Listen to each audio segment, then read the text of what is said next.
Hey everyone, welcome to my channel. Today I'm making South Indian classic that's all about comfort. Curd rice. Yes, you heard it right. It's curd rice. It's creamy, it's cooling and packed with flavors. I'm adding um, 2 spoons of curd. First 2 big spoons of curd to hot steamed rice. I'll mix it well. I'm adding more. It just depends on how much curd or yogurt you want to add to the rice. If you like it absolutely creamy, add as per your need. I'm not going to add too much curd. I'm adding a little bit of water so that it doesn't dry up after I mix it with the curd. Water is essential to keep it creamy. Otherwise you keep adding curd to hot rice and it will keep absorbing and become dry. So it's essential to add some water.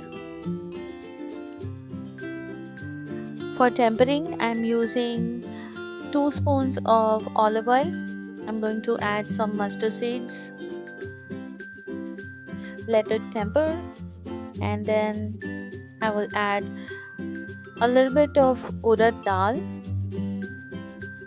some curry leaves, and some cashews. I'm also adding some chopped green chilies. If you would like to eat spicy, you can add chopped green chilies, or you can also add dry red chilies if you don't want to make it very spicy. Let's give it a good mix, and then we will add the tempering mixture to the rice that we mixed earlier.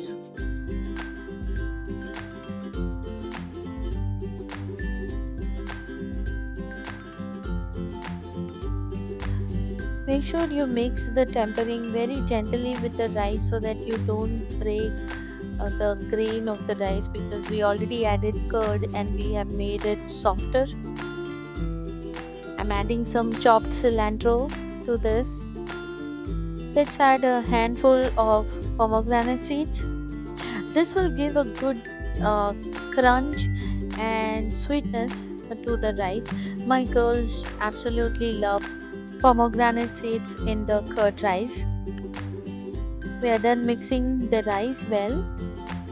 It's time to serve the curd rice in tadka style. So here I am serving the curd rice on the banana leaf. It's an absolute pleasure to eat food served on a banana leaf. I love it. Alright, we are done with our recipe. Thanks for watching. Please do like and subscribe to my channel. Please comment how do you like the recipe and watch for more. Thank you.